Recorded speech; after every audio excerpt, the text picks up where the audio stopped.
Hi everyone, it's Wendy. Welcome back to my channel. It's Friday, it's early morning Friday, September 13th. I'm gonna try not to fidget in this chair, but I'm sitting in an uncomfortable chair.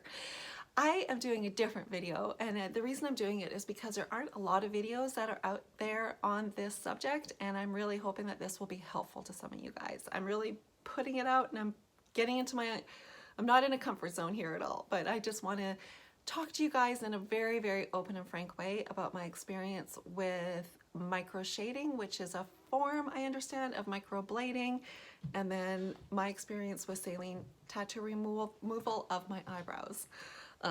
So I want to first of all say that I am in by no means a trained professional. I'm just a woman who decided to go and get microshading, was not happy with the result, tried a whole bunch of stuff to fade my eyebrows, and then eventually 2 weeks ago I went and I got saline tattoo removal.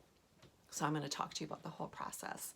So about this time last year, a woman who is in my age group and fair like me and blonde like me, she came into work one day and she had microshading done, and it was a total game changer. Like, she just looked amazing. So I went and I talked to her about it, and she got, and she's kind of got like a long thin face like I do. Like, I understand, like, my long thin face is kind of challenging for people to shape eyebrows, but she got beautiful little, like, natural looking arched eyebrows that kind of just like made her look like she almost got like an eye lift, because it just was beautiful, and a beautiful color, kind of like a taupe light brown, and the results were just beautiful. And she said, she goes, Wendy, this is a total game changer. And so after I saw her results, I started looking into it.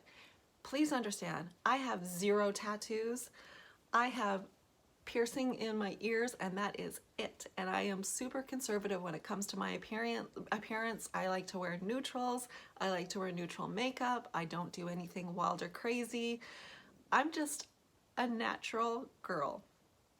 I don't like anything overt or anything that looks unnatural on me. So I started doing a bunch of research. I put posts on Instagram asking for advice. I talked to a bunch of my friends, and I finally went and I met with this woman in northern Orange County. I don't really want to out her, so, because I am unhappy with the results, and I just, you understand. So I went and I met with her, and I said, look, I'm fair, I want a natural result. Talked to her about my coworker, and she goes, yeah, so what you want is like a makeup look. Like, you don't want anything that looks really, really strong or overt. You want something that looks like you put like makeup on. And I said, okay, like thinking that was, she's the professional, she understands what I'm asking for. And so microblading is when they come in and they make like little cuts that look like with ink, semi-permanent ink that looks like hair. And that's what my coworker got.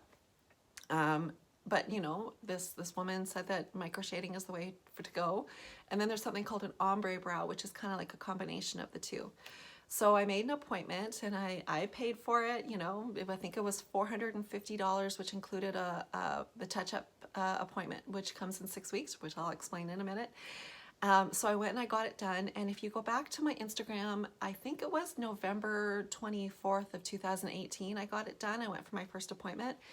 And right after, the results were beautiful. I wasn't happy with the shape of my brow, because I kind of feel like she gave me 20-something Instagram blocky brow, which looks great on people that are younger, but did not look great on me. And so I'm going to get closer to the camera in a little bit. I'm keeping my distance for now. But the result I got was very blocky, very straight, and then very thick, like a very thick brow. So, and where the hair is, it started fading right away, and then I just had like the tail was really dark and looked unnatural. Like, it looked like I had taken a pencil and kind of drawn on the tail, and it just looked awkward. This eyebrow is much worse, and this is like covered up by my hair. So I'll show you guys in a minute.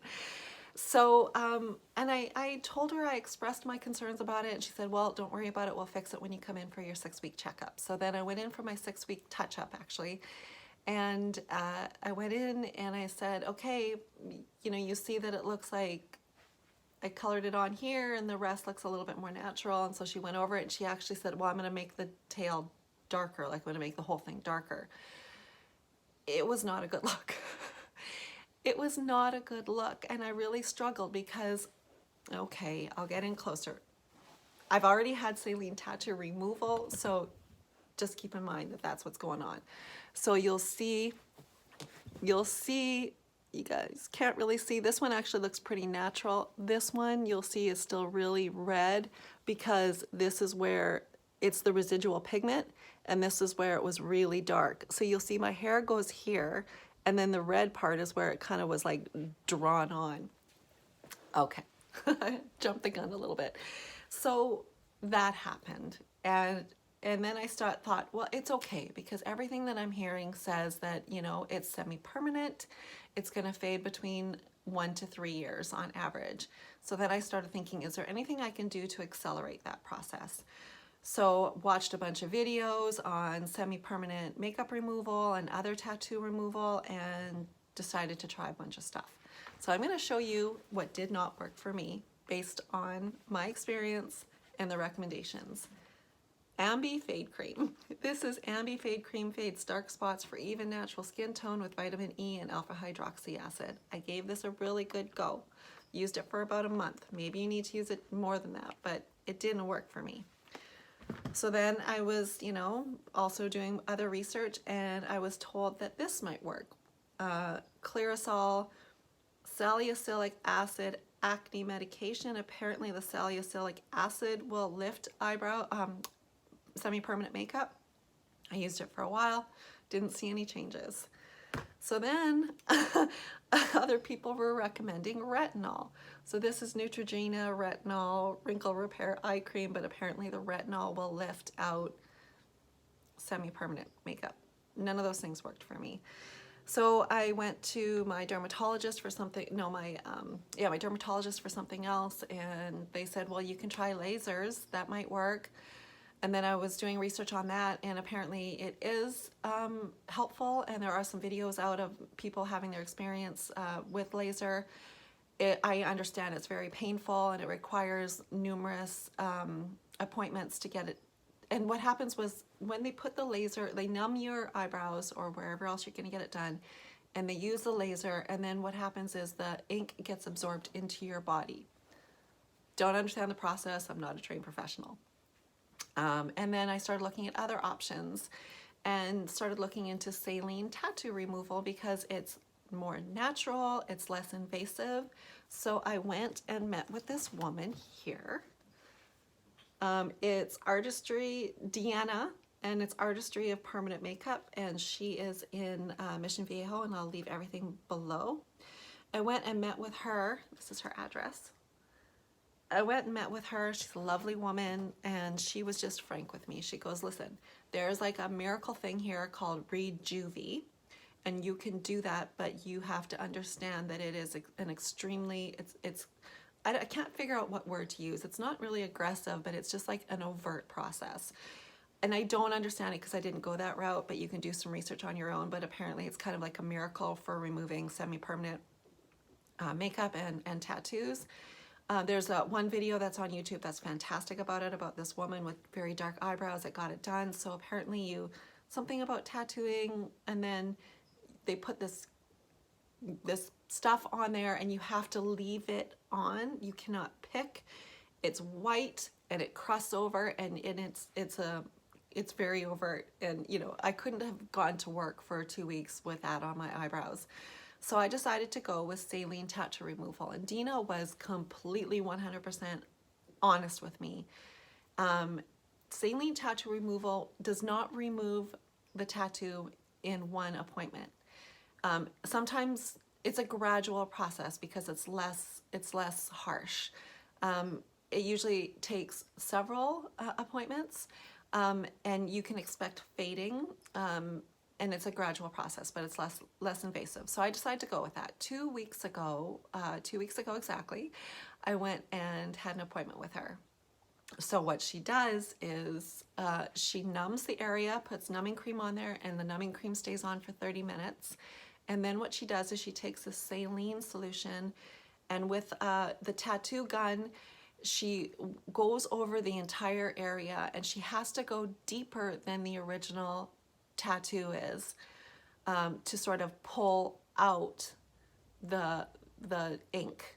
So the saline, it's using osmosis. We all learned about osmosis in our high school science classes, but she went, okay, so she numbed it, and then she had to go over the entire area deeper than the original tattoo to encourage the ink to come out. I am telling you, it hurt. It hurts so much. You used to watch some videos and they're like, oh, it didn't hurt at all. No, I'm telling you, it hurt. It hurt. And she went over the entire area 3 times. So she would go over it once, she would apply more numbing cream, she would go over it another time, and then more numbing cream, then she went over it a 3rd time. And then at the end of that, she takes salt, like a salt pack, and she puts it on there. So you've got this wide open wound that's bleeding. Sometimes people don't bleed, but I bled. And then she takes salt and she goes, Wendy, this is gonna feel like liquid fire on your face. And it did. She puts it on there. I just closed my eyes and tried to meditate for 5 minutes, but I'm telling you, it hurt. And when I left, and you should do some Googling and watching some videos of this, but I was red and raw. I warned my husband, it's not gonna be pretty when I come home. So you go home and you're red and raw and you cannot touch your eyebrows for like 4 days. And I did it over the long weekend. I had 4 days off, so it kind of worked out for me. Stayed in the house as much as possible. When I went out, it was like with the big sunglasses. And what happens is scabs will form naturally. You have to resist any urge to pick or to scratch, because it will impact the healing process and impact how well it works for you. So after 4 days, I was worried because I had to go to work on Tuesday and it still was not looking pretty, I'm just gonna tell you. And so it was scabbing over and it was like crusting over and blah. And it took like a really good 7 days before the scab started falling off. And again, it's like, I know this is TMI, but you got to really resist the urge to pick it off. Like you'll have like pieces hanging and stuff, and you just have to resist the urge to do anything about that. And then after it all fell off, it was interesting because through here where I had my hair, it's kind of like the tattoo was kind of like erased. It's like someone took an eraser and like erased it. My tail's other story. And it's 2 weeks out now, and I'm kind of, I don't know if it's disappointed or a little bit surprised by how red my eyebrows are. I don't have any concealer on it. I haven't been putting anything on it other than, and this is where I'm hoping that the trained professionals or anyone else that's out there that's watching this video can advise me. I've been alternating putting vitamin E oil on my eyebrows, quite a bit actually. I've used up that much in a week, because you have to not put anything on it while it's scabbing. And then after the scab falls off, you can start trying to, to calm it down. What she gave me, what I left with is this vitamin AD ointment. It's diaper rash ointment. And I can't figure out which is working better, vitamin E oil or the vitamin AD ointment, the diaper rash. So if any trained professionals are out there can advise me, that'd be great, because I'm 2 weeks in and it's pretty red. I'm gonna get in closer now and I'm gonna show you guys what's going on. Hopefully I don't bump the camera too much. This one is the one that had, you'll see, it had all of the dark micro shading, and it's very red now. Luckily for me, I can kind of cover it up, and I'm gonna start, I think, and I haven't had my eyebrows threaded for 2 weeks because I just haven't wanted to risk at all getting any sort of infection or anything like that. So I'm gonna go today and I'm gonna ask her to thread my eyebrows, because like I have tons of blonde hairs that show up, and so I'm understanding that this is not pretty and not my best look, that's for sure. This eyebrow is healing better. It's red, but it's not as bad, and it just seems to be turning like a light brown or a taupe color, which I'm hoping will happen. I'm hoping it'll go taupe and then I can kind of live with it for a while. This one is just, Do you see all that red? So I'm thinking I'm gonna start covering that up with concealer until it heals. And so when I contacted Dina, I said, first of all, I am so happy with how much ink was pulled out. I'm so surprised and very, very happy. Apparently this red part is residual ink, and so what happens is usually you have to wait 6 to 8 weeks after you're getting your saline tattoo removal to go back and have it done again. I don't know that I'll do it again. Hopefully it'll fade to a beautiful kind of like taupey brown that I can live with, and then maybe in a few months or something, if I'm really unhappy with it, I'll go back. It cost $150 and the appointment took like about an hour. But I just want to wait and see what happens with the redness, see what happens with the fading. And I'm also hoping, now that I got the saline tattoo removal, that it will encourage even more fading. That's what I'm hoping. I'm doing my best to take care of them now. If I go outside for walks, I have my big glasses on and I'll wear a hat. And because apparently like the sun will interfere with maybe we'll make it darker, I don't know. But I just wanted to come on and share that experience with you guys. I'm happy with how much of the ink has been drawn out so far. I'm a little bit discouraged by how red it is. Yeah, but hopefully it will fade and it will heal better. So that's my experience, and I really appreciate you guys being gentle with me because this is not my comfort zone talking about stuff like this, and I was foolish for getting the micro shading in the first place, especially knowing that I am not someone who's comfortable with radical change. I should not have done it, but I wanted to give it a shot because my eyebrows, I don't have a lot of hair and I don't have a lot of shape to it, and just my two co-workers had such beautiful, beautiful results. I'm not interested in ever getting it done again. Lots of people have been saying, Wendy, let me correct it for you. No, I just want to fade them and have them go back to what they were before. So thank you so much for watching. Again, I'm not a trained professional. You may have questions about the process. I'm not the best person to answer those questions. I can speak to my experience and what's happened with me. If you are a trained professional and you have tips for me or advice for me about how to care for them now and to encourage the redness to go away, please let me know in the comments below, and I'm sure that will be helpful to other people who will watch this video. So please leave advice below. Me and other people really appreciate it. And it's interesting too because so many people, like Dina, when I went to go see Dina, there were other women that were trying to get in to see her to have a consultation or talk to her because they regret getting their eyebrows done too. This is a fad. It's do your research, really figure out if you want to do it or not. But you know, there's a huge market out there for people who are now trying to fix women's eyebrows because they were foolish like me. So thank you guys for watching. I'm gonna stop babbling. I have another video that you think this one's putting me outside of my comfort zone. The next one's gonna be that on steroids. So thank you guys so much for watching and have a great day, and we'll talk to you soon. Bye-bye.